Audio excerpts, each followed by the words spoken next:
But I challenge you, please, make your actions reflect your words. Thank you.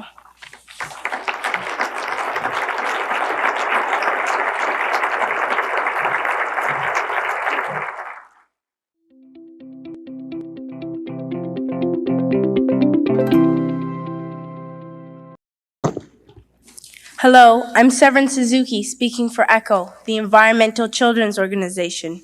We've raised all the money to come here ourselves, to come 5,000 miles to tell you adults you must change your ways.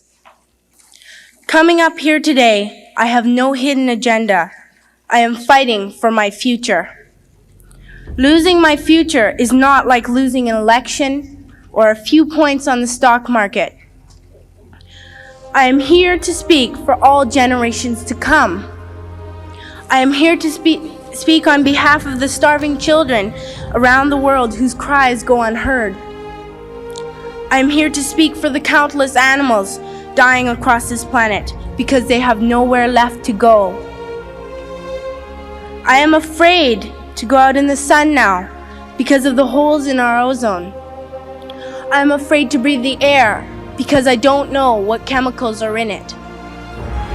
I used to go fishing in Vancouver, my home, with my dad, until just a few years ago we found the fish full of cancers.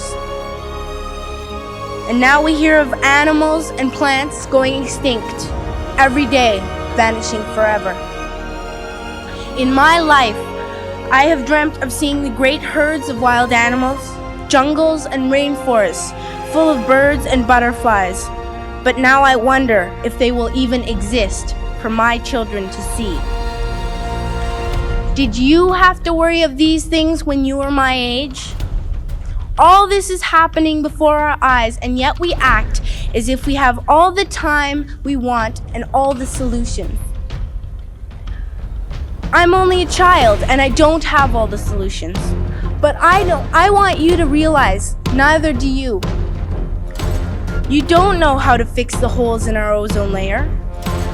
You don't know how to bring the salmon back up a dead stream. You don't know how to bring back an animal now extinct. And you can't bring back the forests that once grew where there is now a desert. If you don't know how to fix it, please stop breaking it.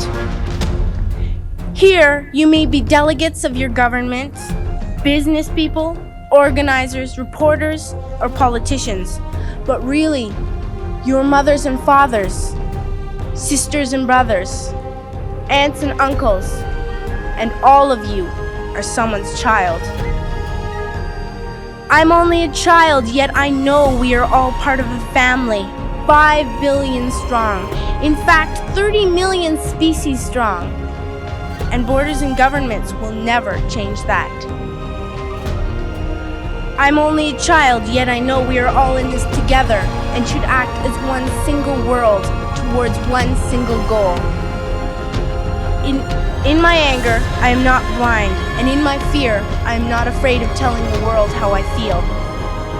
In my country, we make so much waste. We buy and throw away, buy and throw away, buy and throw away, and yet northern countries will not share with the needy. Even when we have more than enough, we are afraid to share.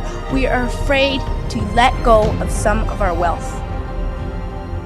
In Canada, we live the privileged life, with plenty of food, water, and shelter. We have watches, bicycles, computers, and television sets. The list could go on for 2 days. 2 days ago here in Brazil, we were shocked when we spent time with some children living on the streets. This is what one child told us. I wish I was rich. And if I were, I would give all the street children food, clothes, medicines, shelter, and love and affection.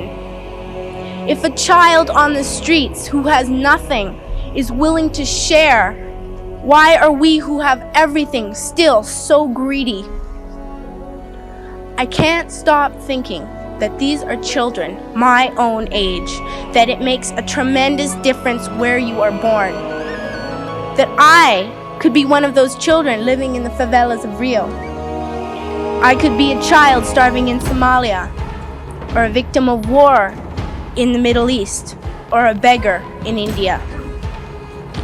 I am only a child, yet I know if all the money spent on war was spent on finding environmental answers, ending poverty, and finding treaties, what a wonderful place this earth would be.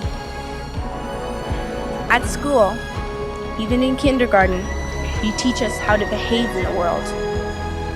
You teach us not to fight with others, to work things out, to respect others, to clean up our mess, not to hurt other creatures, to share, not be greedy. Then why do you go out and do the things you tell us not to do? Do not forget why you are attending these conferences, who you're doing this for. We are your own children. You are deciding what kind of a world we are growing up in. Parents should be able to comfort their children by saying, everything's going to be all right. It's not the end of the world, and we're doing the best we can. But I don't think you can say that to us anymore. Are we even on your list of priorities? My dad always says, you are what you do, not what you say. Well, what you do makes me cry at night. You grown-ups say you love us, but I challenge you, please, make your actions reflect your words. Thank you.